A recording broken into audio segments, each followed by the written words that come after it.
The conference room on the 47th floor of Halverson Pierce and Mitchell smelled like leather, old money, and the particular kind of arrogance that only accumulates in buildings where the rent runs 6 figures a month. Marcus Bellinger had just arrived from Dallas, and he was already in a bad mood. His flight had been delayed 2 hours. The car service had taken him to the wrong tower. And now he was sitting at a 20-foot mahogany table in Manhattan, waiting for a meeting that, in his opinion, should have started 15 minutes ago. Across from him, a young black woman in a charcoal pantsuit was reviewing a stack of documents. She had been in the room when he arrived. She had nodded politely when he walked in. She had not introduced herself, and Marcus had not asked. He had assumed, the way men like Marcus Bellinger always assume, that the answer to that question wasn't worth the breath it would take to ask it. She looked young to him.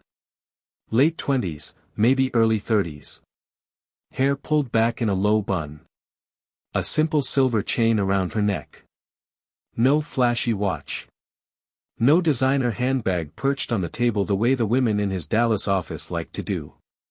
Just a leather portfolio, a fountain pen, and a quiet focus that Marcus mistook for nervousness. He drummed his fingers on the table. He looked at his Patek Philippe. He cleared his throat loudly enough that anyone on that floor with functioning ears would have heard it. The woman across from him did not look up. She turned a page. That was when Marcus Bellinger made the decision that was about to end his 18-year career as the CEO of Bellinger Logistics, a $400 million transportation company that he had inherited from his father and run, in the polite assessment of his board, in a manner that is no longer compatible with the firm's strategic direction. But Marcus did not know about that assessment yet. The board was scheduled to vote in 9 days. Marcus believed, with the unshakable confidence of a man who has never been told no by anyone he could not fire, that he was untouchable. Sweetheart. His voice carried across the table the way men's voices carry when they are accustomed to filling rooms. Be a doll and grab us some coffee, would you? Black for me. 2 sugars. And see if they have any of those little Danish things in the kitchen. I missed breakfast. The woman finished reading the paragraph she was on. She made a small notation in the margin with her fountain pen. Then she looked up. She did not look angry. She did not look surprised. She looked at Marcus the way a surgeon looks at a chart before deciding what needs to come out. Quiet. Clinical. Patient in a way that should have terrified him if he had known how to read it. I'm sorry, she said. Her voice was even. Did you think I was the assistant? Marcus laughed. It was a short, dismissive laugh, the kind he used in board meetings when an employee suggested something he didn't want to consider.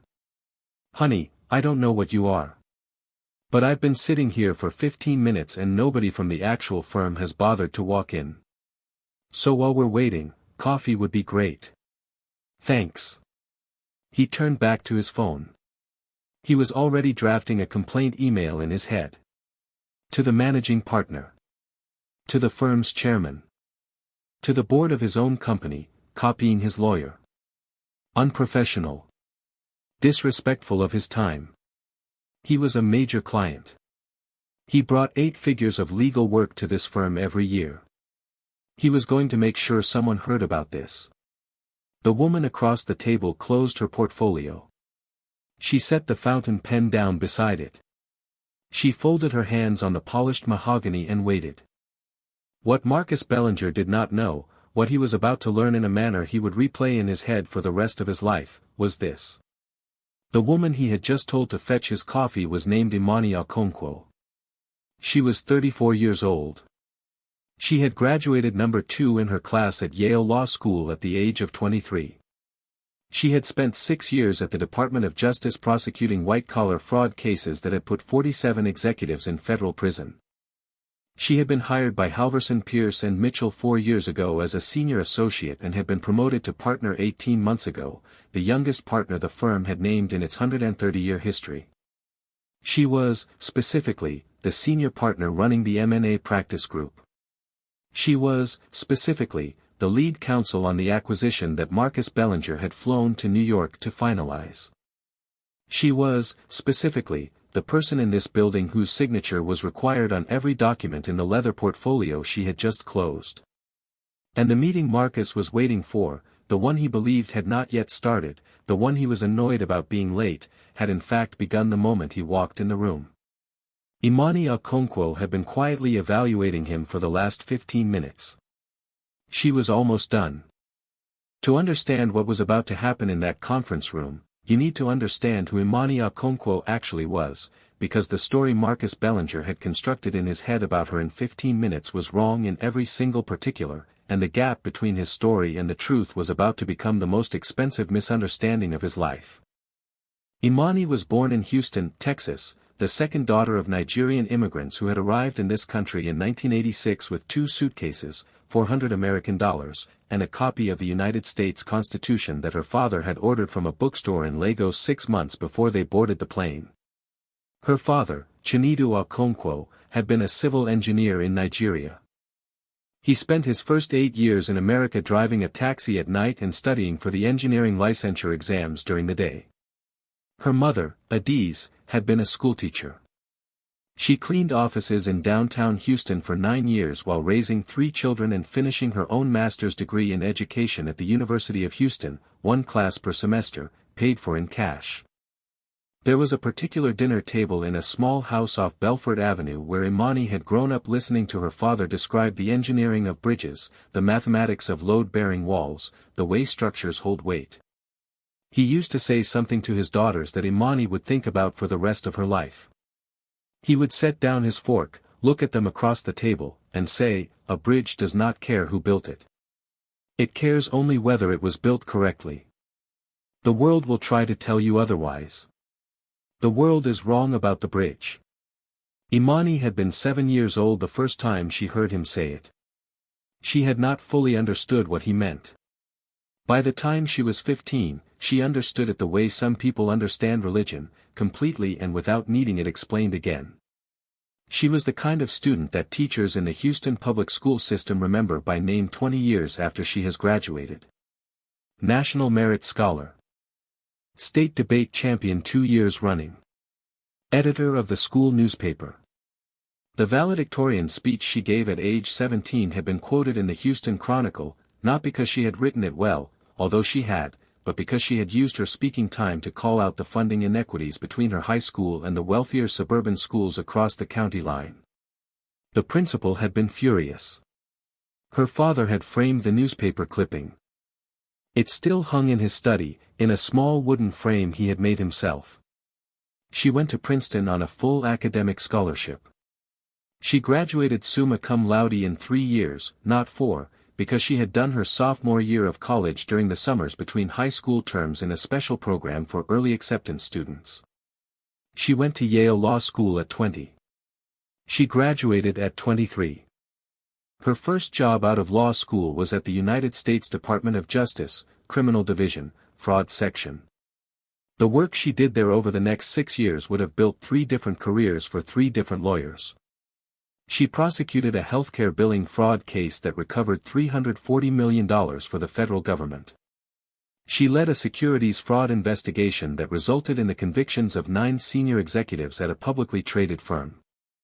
She built and won a case against a private equity company that had been quietly looting the pension funds of a chain of nursing homes, a case so technically complex that 2 senior prosecutors had passed on it before it was assigned to her.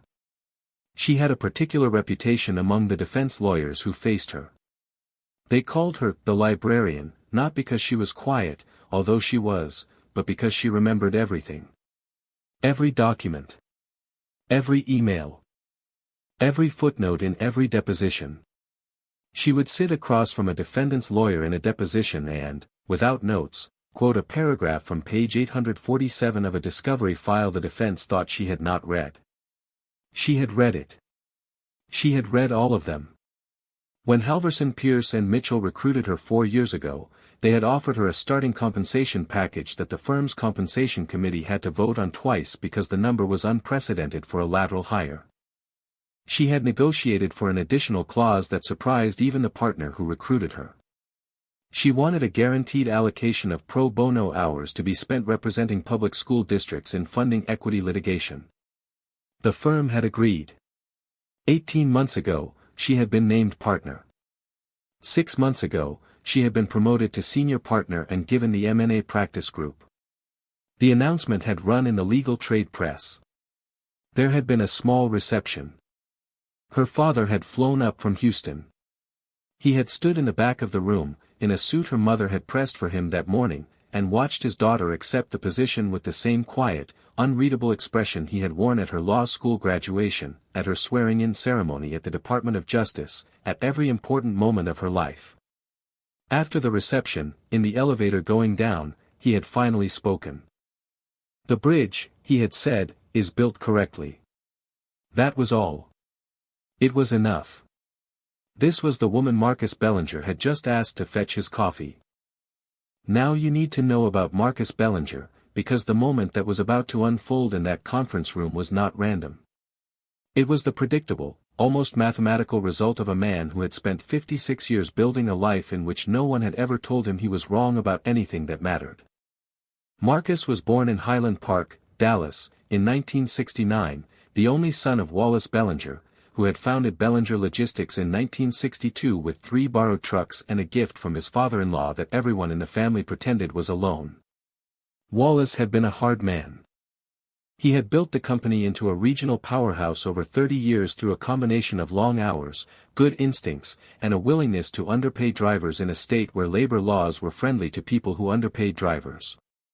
Wallace had also, by every account from the people who worked for him, been fair in the narrow ways men of his generation understood fairness. He had hired black drivers when his competitors would not. He had paid his Mexican mechanics the same hourly rate as his white ones, which was a low rate, but it was the same rate. He had attended the funerals of his employees. He had remembered the names of their children. Marcus had inherited the company in 2007 when his father died of a stroke at the age of 71. Marcus had been 38.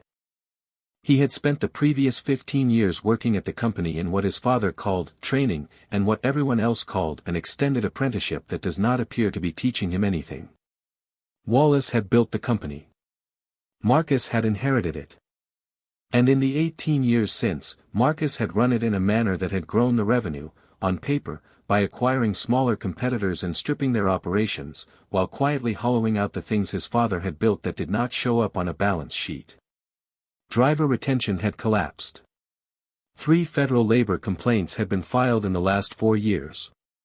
The company's safety record had degraded to the point where its insurance premiums had doubled. 2 senior executives, both of whom had worked under Wallace for over 20 years, had retired early and refused to attend the going-away parties Marcus tried to throw for them.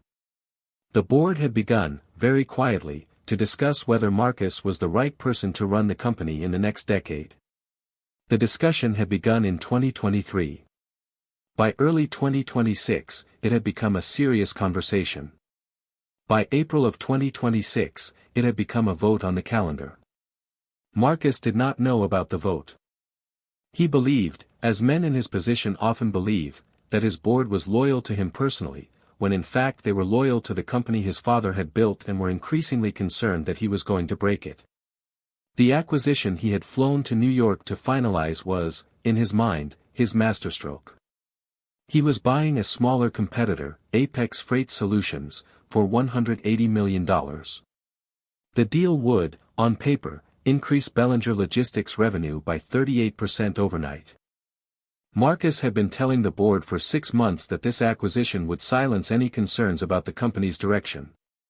What Marcus did not understand, because he had not read the deal documents carefully enough and had relied on a junior in-house attorney who was afraid to push back on him, was that the acquisition as currently structured had 3 significant problems. The first was a tax structuring issue that would expose Bellinger to a $24 million liability that nobody on his side had flagged.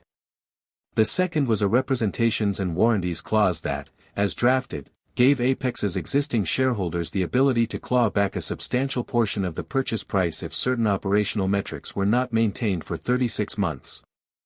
The third, and most consequential, was that the financing covenants Marcus had personally negotiated with his bank, without involving outside counsel because he wanted to save on fees, contained cross-default provisions that would put Bellinger Logistics' entire credit facility at risk if the acquisition's first-year integration metrics fell below a threshold that, given Bellinger's recent operational performance, was almost certain to be missed. In other words, the deal as Marcus had structured it was not a triumph. It was a loaded gun that he had pointed at his own company without realizing it. Imani Okonkwo had spent the previous 4 weeks reviewing the deal documents. She had identified all 3 problems within the first 30 hours of work. She had drafted an 11-page memorandum laying out the issues and proposing restructured terms that would, if Marcus agreed to them, save his company an estimated $61 million in exposure over the next 3 years.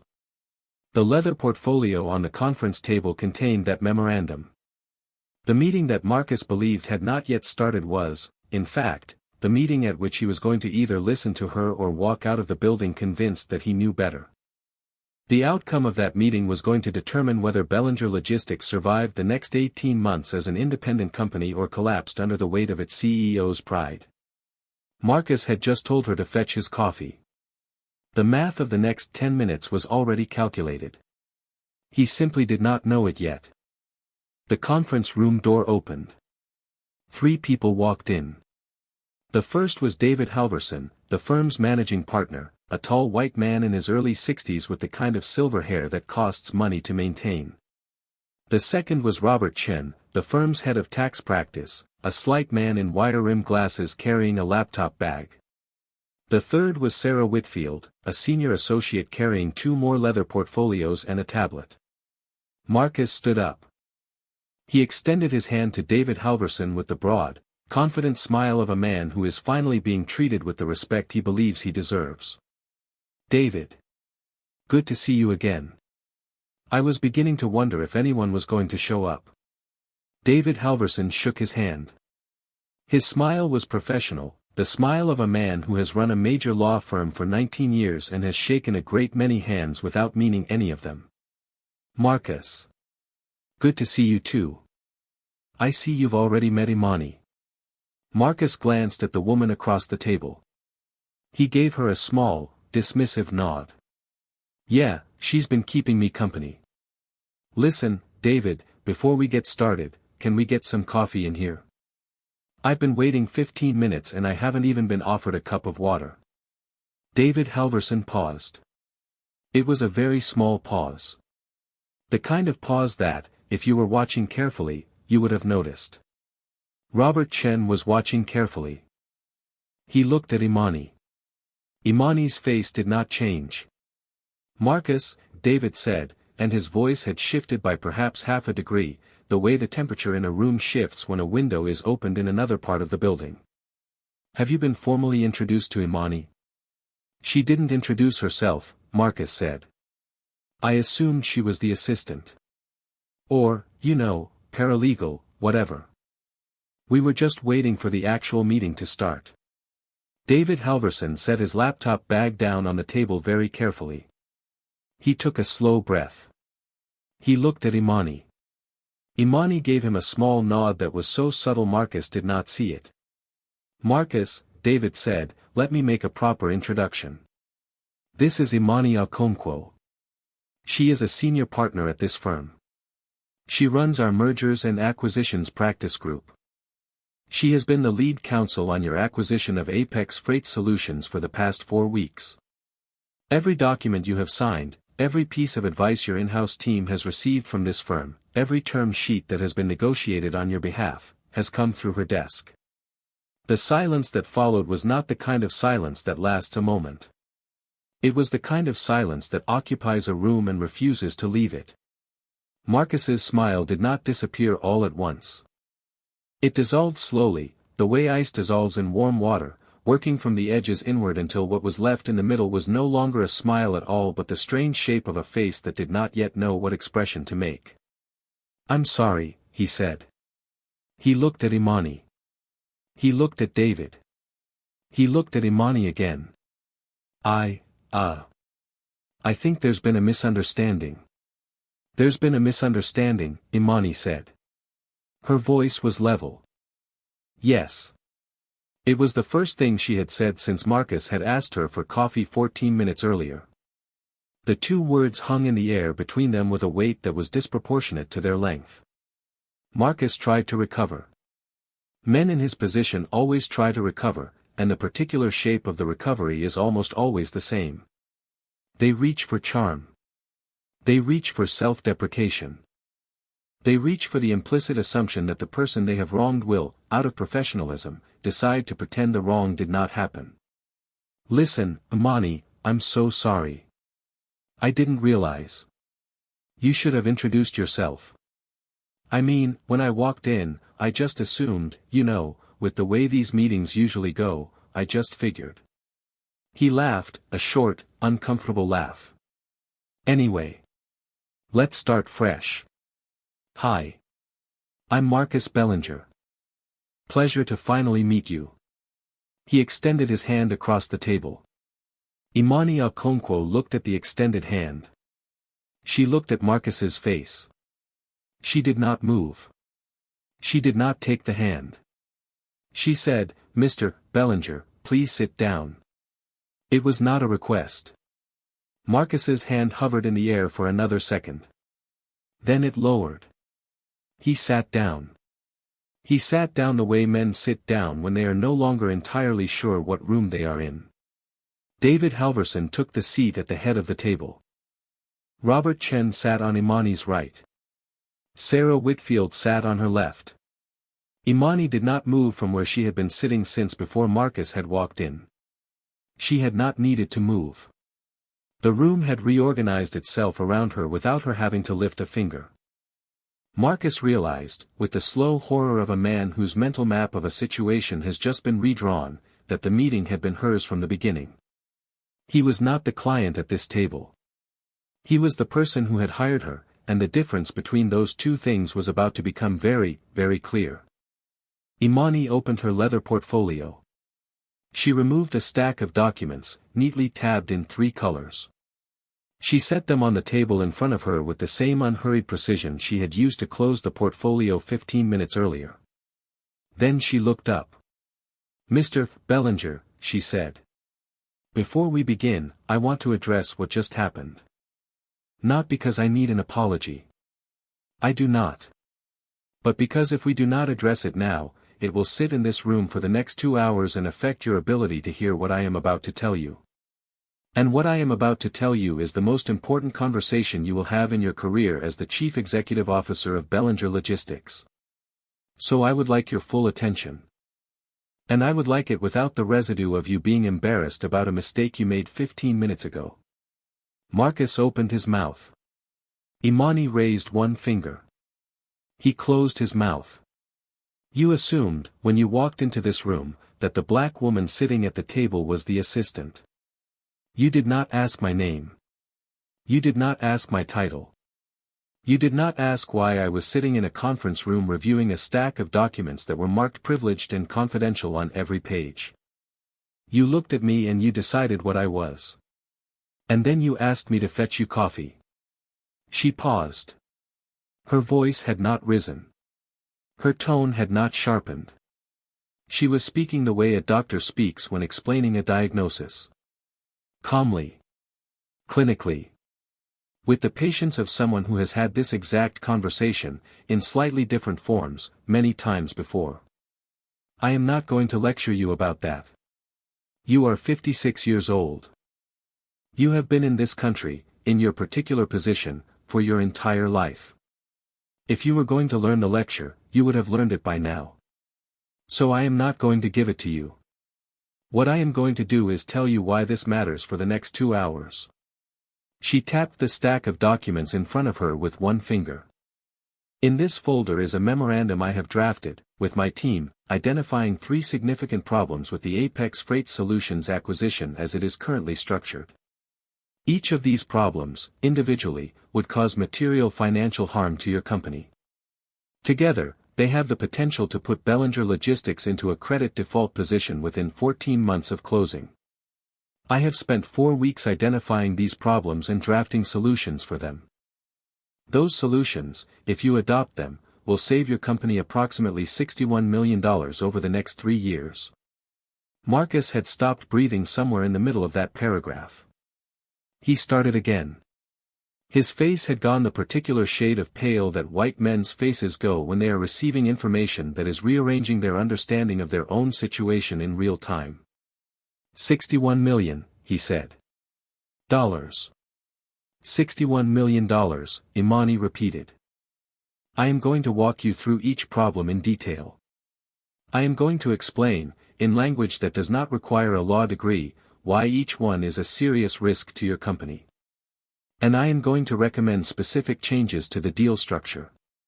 You can take that advice or you can ignore it. That is your decision. You are the client. But I want to be very clear with you about something before we start. She leaned forward, just slightly. Her eyes did not leave his. If you had walked into this room, asked me to fetch you coffee, and I had reacted the way a less experienced lawyer might have reacted, by getting flustered, by leaving the room, by having my professionalism interrupted by your assumption about what I was, you would have lost the next 2 hours. You would have lost the memorandum. You would have lost the analysis. You would have signed a deal in its current form, gotten on a plane back to Dallas, and in approximately 14 months you would have been sitting in a different conference room having a much worse conversation with a much less expensive lawyer about why your company is in default on its credit facility. She let that land.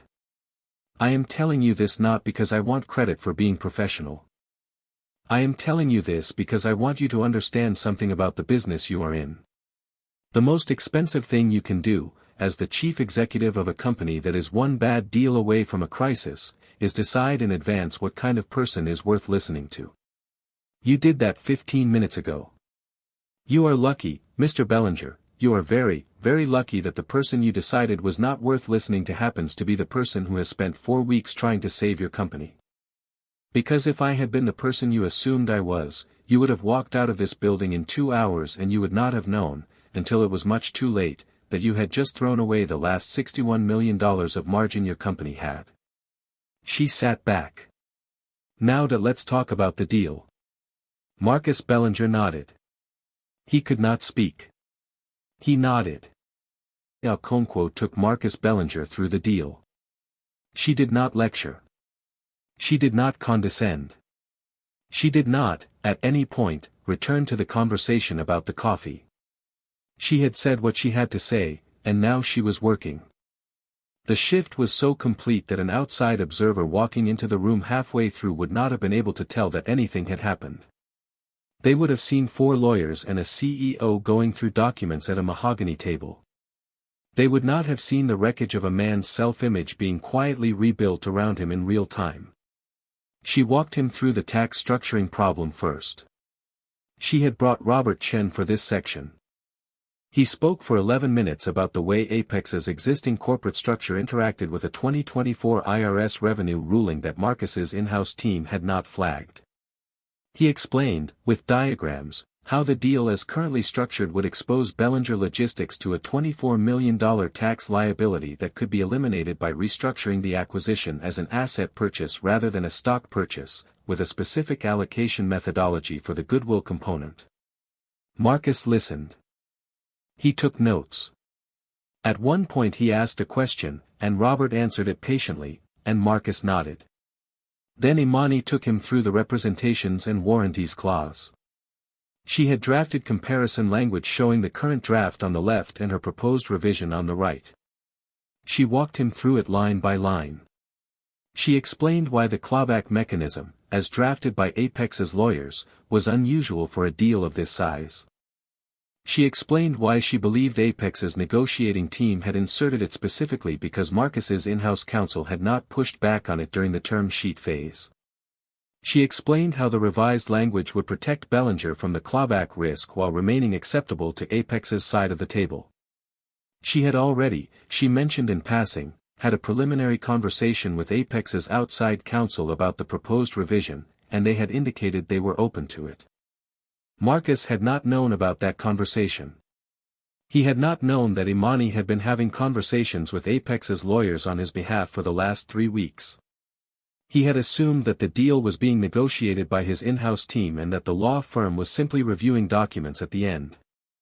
He was learning, in real time, that the firm had been quietly steering the deal away from a series of unforced errors that his own people had not seen coming.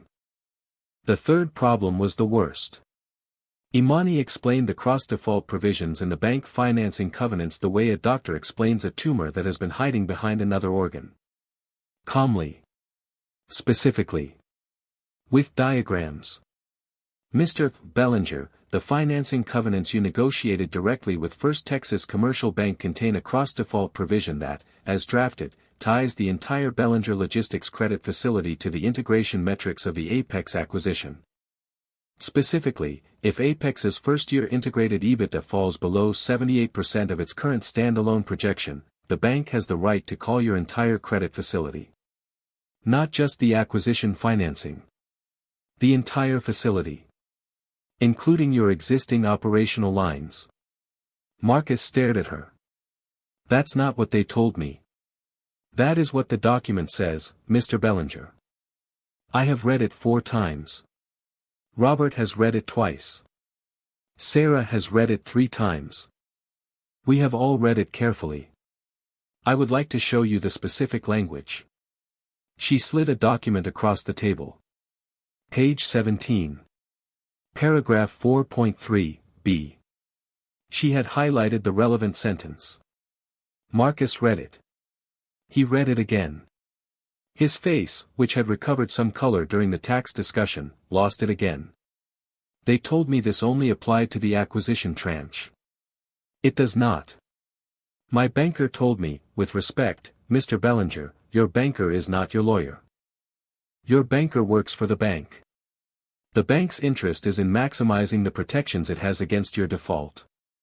The bank's lawyers drafted this language. Your in-house counsel approved it without external review because you instructed them to handle the financing in-house to save on outside counsel fees. I understand the impulse. I want to be clear with you that this particular impulse, on this particular deal, has put your company in a position where one bad quarter of post-acquisition integration could trigger a default on the entire company's credit facility. What's the fix?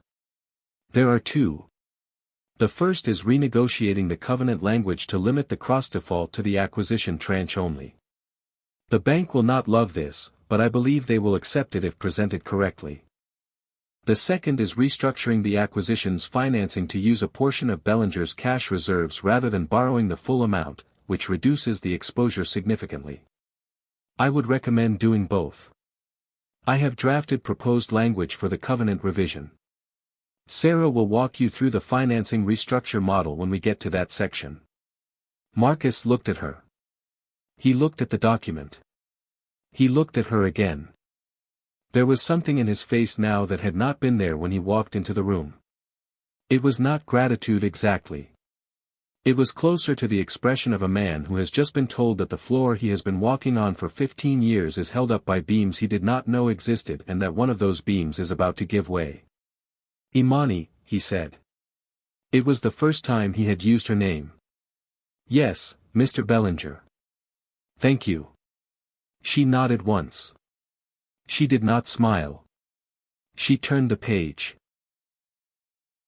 Let's continue. The meeting ended at 4:12 in the afternoon. Imani had blocked 4 hours on her calendar. They used 3 hours and 47 minutes of it. By the end, Marcus Bellinger had agreed in principle to all 3 of the structural changes she had recommended, plus 2 smaller revisions Sarah Whitfield had identified during her review of the operational covenants. The revised deal would close approximately 3 weeks later than the original timeline. Marcus would have to call his board and explain the delay. He would have to call his banker and reopen the financing terms. He would have to call his in-house counsel and have a conversation that Imani had advised him, gently but firmly, should probably end in someone being moved to a different role. Imani walked him to the elevator at 4:15. David Halverson had left an hour earlier to go to another meeting. Robert Chen had gone back to his office. Sarah Whitfield was in a glass-walled workroom at the end of the corridor, already drafting the revised language.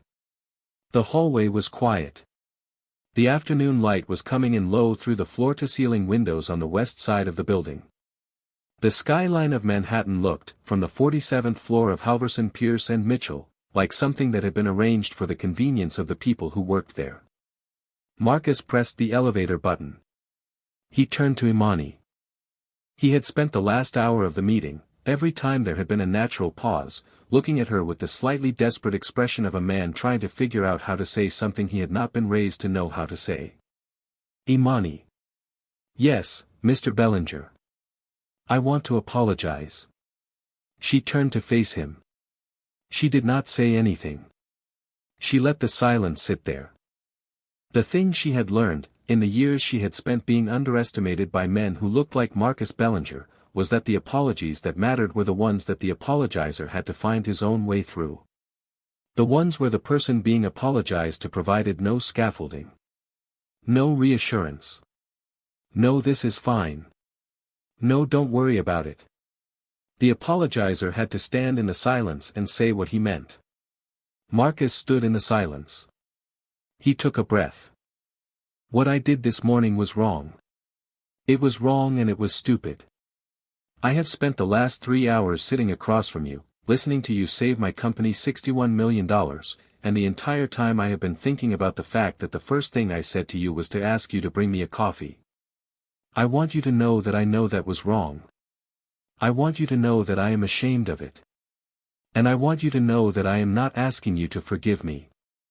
You don't owe me that. I'm just telling you that I see it. I see what I did. And I'm sorry. Imani looked at him for a long moment. Mr. Bellinger, she said, I appreciate you saying that. I want to give you something to take with you, if you're willing to hear it. Please. You are not a bad man. I have met bad men. They are different from you. You are a man who has spent 56 years in rooms where no one ever required you to think carefully about what you assumed about other people. The cost of that, for most of your life, has been absorbed by the people you were assuming about. They paid the cost. Not you. Today, for the first time in a long time, you almost paid the cost yourself. $61 million of it. And you are very, very fortunate that you did not. She paused. The elevator arrived. The doors opened. She did not move toward it. I am telling you this because you are going to go back to Dallas. You are going to go back to your company, your office, your life. And you are going to be tempted, in the next few weeks, to file what happened today under the category of a funny story that you tell at dinners. The black woman lawyer who turned out to be the senior partner. Ha ha. Imagine that. I want to encourage you not to do that. I want to encourage you to file it under a different category. The category of an expensive education that you almost paid for in cash. The category of a mistake that revealed something about the way you walk into rooms that you should think about, carefully, for a long time. Because the next person you assume something about may not be the person who has spent 4 weeks trying to save your company. They may be a driver in your warehouse. They may be a customer service representative in your call center. They may be a candidate for a senior position who walks out of your interview because of something you did not realize you said. You will never know what those mistakes cost you, because they happen invisibly. Today's mistake almost cost you visibly. I would suggest that the visible cost is the gift. Use it. Marcus nodded. He could not speak. His eyes were wet. The elevator doors started to close. Imani put her hand out. She held them. Goodbye, Mr. Bellinger. Have a safe flight home. My team will send the revised documents by Friday. He stepped into the elevator. The doors closed. He rode 47 floors down in complete silence, looking at his own reflection in the polished metal of the elevator wall, and thinking about the gift. The flight back to Dallas was 3 hours and 20 minutes long. Marcus Bellinger spent the first hour of it staring out the window at the cloud cover over Pennsylvania, not reading the briefing materials his assistant had loaded onto his tablet, not answering the 17 emails that had accumulated during the meeting, not doing any of the things that he would normally have done on a flight home from a major business meeting. He sat in the wide leather seat of his company's chartered jet and he thought. He thought about his father. He thought about Wallace Bellinger, dead 19 years now, who had built a company from 3 borrowed trucks and who had hired black drivers when his competitors would not. He thought about a particular afternoon in 1987, when he had been 18 years old and had come home from his first semester at Southern Methodist University with what he had then considered to be a sophisticated joke about one of the Mexican mechanics in his father's shop. He had told the joke at the dinner table. His father had not laughed. His father had set down his fork. His father had said, very quietly, "Marcus. That man has worked in my shop for 14 years. He has put his 3 children through high school by working in my shop. If you ever say something like that in this house again, you can pay your own tuition. Do you understand me?" Marcus had understood him. He had stopped telling those jokes at the dinner table. What he had not done, and what he was realizing now in the gray light over Pennsylvania, was actually internalize the lesson his father had been trying to teach. He had simply learned where the line was for his father's table. He had learned the geography of his father's tolerance. He had not learned the underlying principle. The underlying principle was the one Imani had stated in the elevator. The cost of his assumptions had, for his entire life, been paid by other people. He had not paid it. He had never been required to look at it. And now, at 56 years old, in a single afternoon, a black woman he had asked to fetch his coffee had presented him with a bill in the amount of $61 million and asked him, gently, whether he understood what he had been doing for the last 40 years. He had not understood. He was beginning to. He landed at Dallas Love Field at 7:43 in the evening. His driver took him home. He did not eat dinner. He went into his study, closed the door, and sat at his desk for a long time. At 9:15, he picked up his phone and called his daughter. His daughter, Caroline Bellinger, was 28 years old. She lived in Austin. She had finished a master's degree in social work 3 years earlier and was currently working at a nonprofit that provided legal advocacy services to immigrant families. She and her father had a relationship that could be described, charitably, as strained. They spoke on holidays. They did not always make it through dinner without arguing. Caroline had spent most of her 20s being quietly disappointed in the way her father conducted himself in the world, and Marcus had spent most of those same years being quietly defensive about her disappointment, and neither of them had ever said any of this out loud. Caroline answered on the 3rd ring. "Dad? Hi, sweetheart. Is everything okay? It's 9:15. Everything's fine. Everything's fine. I wanted to talk to you about something." There was a pause on the other end of the line. Caroline knew her father well enough to know that this was unusual. She muted the television in the background. "Okay," she said. "I'm listening." He told her about the meeting. He told her all of it. He did not soften it. He did not edit himself. He told her that he had walked into a conference room and asked a black woman lawyer to fetch him coffee. He told her that the woman had turned out to be the senior partner running the deal. He told her that she had then spent the next 3 hours saving his company $61 million. He told her what Imani had said in the elevator. He told her that he had not been able to stop thinking about it for the entire flight home. Caroline did not speak for a long time after he finished. He could hear her breathing on the other end of the line. "Dad," she said finally. "I have to ask you a question." "Okay. Are you telling me this because you want me to make you feel better about it?" He thought about that for a moment. "No," he said. "No, sweetheart. I'm telling you this because I think you have been trying to tell me something for about 10 years now and I have not been listening. And I think that woman today told me the same thing in 3 hours that you have been trying to tell me, in different ways, since you were in college. And I wanted to call you and tell you that I heard her. And I wanted to tell you that I am sorry I did not hear you." The silence that followed was different from any silence that had ever existed between them. "Dad," Caroline said. Her voice was thick. Dad. I know, sweetheart. I know. Are you? Are you crying? Yeah. Me too. They stayed on the phone for another hour and a half. The deal closed 7 weeks later, on a Friday afternoon in the middle of June. The revised structure incorporated every change Imani had recommended. The tax exposure was eliminated. The clawback provisions were rewritten. The cross-default language was renegotiated with First Texas Commercial Bank, which had pushed back hard for 2 weeks before accepting the revised covenants when Imani's team produced a memorandum demonstrating that the original language was unusual for a deal of that size and would not survive an arm's-length negotiation review. The financing structure was rebalanced to use approximately $40 million of Bellinger's cash reserves, reducing the total borrowed amount and the corresponding exposure. The board vote that had been scheduled for 9 days after the original meeting did not happen. It had been quietly tabled by the board chair, an 81-year-old former federal judge named Eleanor Ashworth, who had been one of Wallace Bellinger's closest friends and who had agreed to remain on the board after Wallace's death specifically because she had been concerned that Marcus might need adult supervision. Eleanor had received a phone call from Marcus 3 days after the New York meeting. He had asked her if he could come to her house and talk to her about something. She had said yes.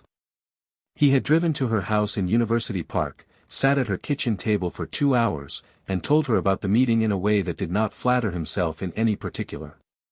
He had then asked her, directly, whether the board had been considering removing him as CEO. Eleanor had looked at him for a long moment. Then she had said, "Yes, Marcus. We were going to vote on it next week."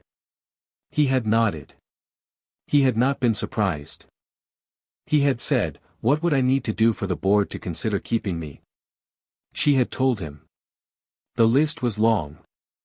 It included structural changes to the company's labor practices that he had been resisting for 4 years. It included replacing his in-house general counsel with someone the board would approve. It included accepting a new chief operating officer who would be hired through an external search and who would have a direct reporting line to the board on operational matters. It included a personal commitment to a leadership coaching program with a specific firm that worked with executives on, in Eleanor's careful phrasing, the gaps between who they think they are and who their employees experience them as being. Marcus had agreed to all of it. He had agreed in Eleanor's kitchen, at her kitchen table, with a cup of coffee that she had made for him and that he had, eventually, drunk. The board meeting 9 days later did not vote on his removal. It voted on the implementation timeline for the changes Eleanor had outlined. The vote was unanimous in favor. That was the first thing. The second thing happened more slowly. In the months that followed, Marcus Bellinger did things that the people who had known him for 30 years would not have predicted. He started showing up at the dispatch center at 5 in the morning, 3 days a week, not to inspect anything, just to drink coffee with the drivers as they came in and out. He learned the names of the drivers. Not just the senior ones. All of them. He learned the names of their children. He sat in on the company's safety committee meetings, which he had not attended in 11 years. He approved a wage increase across the driver workforce that the prior CEO, his father, would have considered generous and that Marcus himself had been refusing to approve for the last 6 years. He started attending the funerals of employees again, the way his father had. He hired a new general counsel. She was a 43-year-old Mexican-American woman from Houston named Ana Reyes. She had been a partner at a respected Texas firm.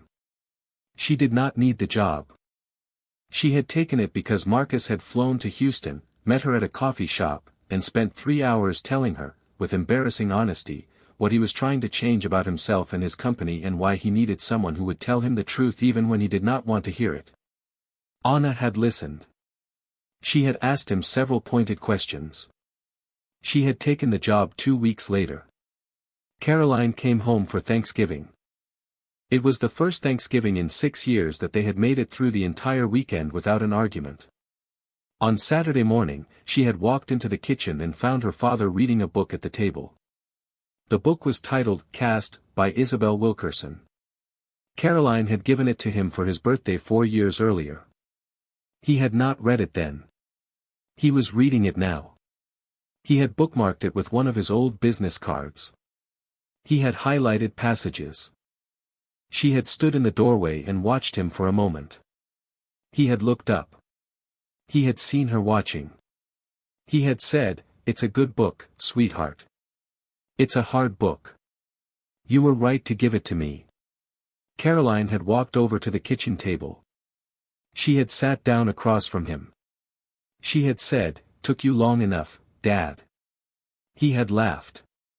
It was the first time she had heard him laugh that way in a long time. The laugh of a man who was not pretending to be anything in particular, just laughing. Imani Okonkwo did not think about Marcus Bellinger very often after the deal closed. This is the part of the story that does not get told in the version that goes viral, the part where the black woman in the conference room becomes a hero in someone else's redemption arc and is presumably grateful to have played that role. Imani was not grateful. She was a senior partner at a major law firm. She had a practice to run. She had 11 other deals on her desk. She had a husband, a pediatric surgeon named Kwame Asante, and a 4-year-old son named Chinedu after her father, and a calendar that ran from 6 in the morning to 9 at night most days. Marcus Bellinger was, in the inventory of her professional life, one client among many. The fact that he had behaved badly in the first 15 minutes of their first meeting was, by the metrics of her career, unremarkable. She had a file on her phone where she had once started keeping a list of similar incidents. She had stopped updating it 3 years ago because the list had gotten too long to be useful and had stopped feeling like the kind of thing she wanted to carry around in her pocket. What she did do, 2 months after the deal closed, was something quieter and more important. She received a thick envelope in her office mail one Tuesday morning. Inside it was a handwritten letter from Marcus Bellinger. The letter was 4 pages long.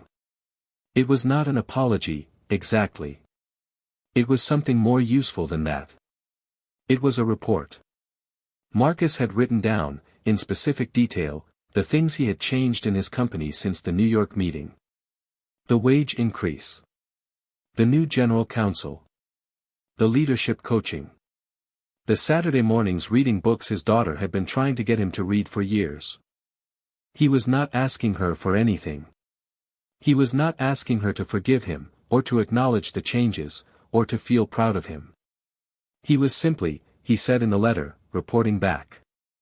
Because she had taken the time to tell him something true in an elevator, and he wanted her to know that he had, eventually, heard it. Imani read the letter twice. She put it in a drawer. She did not write back. She did not need to. The letter had not been written to elicit a response. It had been written to close a loop that Marcus needed closed for himself, and Imani recognized this for what it was, and she did him the dignity of letting it be what it was without performing anything in return. She did, however, do one thing. She made a phone call to Caroline Bellinger. She had found Caroline through a mutual contact in the immigrant legal advocacy world. The conversation was short. Imani introduced herself. She told Caroline, briefly and without elaboration, that she had been the lawyer in the New York meeting that her father had presumably told her about. She told Caroline that she was calling because she had read about Caroline's organization and had been impressed by their work. She told Caroline that her firm had a pro bono budget that was specifically allocated to immigrant family advocacy work, and that she would like to explore whether there were ways the firm could provide ongoing legal support to the organization. The two of them spoke for 45 minutes. 6 months later, Halverson Pierce and Mitchell took on Caroline's organization as a pro bono client. The firm provided, free of charge, the kind of high-end legal representation that would normally cost the organization several $1 million a year. Imani was the supervising partner on the engagement. She and Caroline spoke regularly. They became, in the slow, careful way that adults become these things, professional friends. Marcus Bellinger learned about all of this approximately a year after the original meeting. He learned about it when his daughter mentioned, casually, over Thanksgiving dinner, that she had been working with Imani's firm on a major case and that Imani had personally argued the appellate brief that had won them a federal court ruling that was going to change the way immigration detention hearings were conducted in 3 states. Marcus had set down his fork. He had looked at his daughter. He had said, "Imani Okonkwo represented your organization for the last year, Dad. I told you about the case in March. You told me about the case. You did not tell me Imani was representing you. I didn't think you'd want to know." He had absorbed that. He had nodded. He had said, "I want to know, sweetheart. I want to know everything. Tell me about the case." She had told him about the case. She had told him for over an hour, while the rest of the family ate around them, and Marcus had listened the way a person listens when he has finally, after 57 years, learned that listening is not a passive activity but an active one, requiring attention and effort and humility, and that the people who had been talking to him his whole life had been saying things he had not been hearing because he had not yet learned how to hear them. Imani Okonkwo did not need Marcus Bellinger to learn that lesson. But Caroline did. And the immigrant families that Caroline's organization represented did. And in the strange, indirect way that justice sometimes arrives, the gift Imani had given Marcus in an elevator on the 47th floor of a Manhattan office building had, over the course of a year, traveled outward from him, through his daughter, through her work, into the lives of people who would never know any of their names. The bridge does not care who built it. It cares only whether it was built correctly. If this story moved you, please like it and subscribe. We tell the stories of people the world underestimates. People who walk into rooms expecting to be told to sit down, and instead reorganize the room around them by simply doing the work they prepared their entire lives to do. The work itself is the point. The recognition, when it comes, is the bonus. Share this with someone who needs to hear it today. See you guys in the next videos. Peace.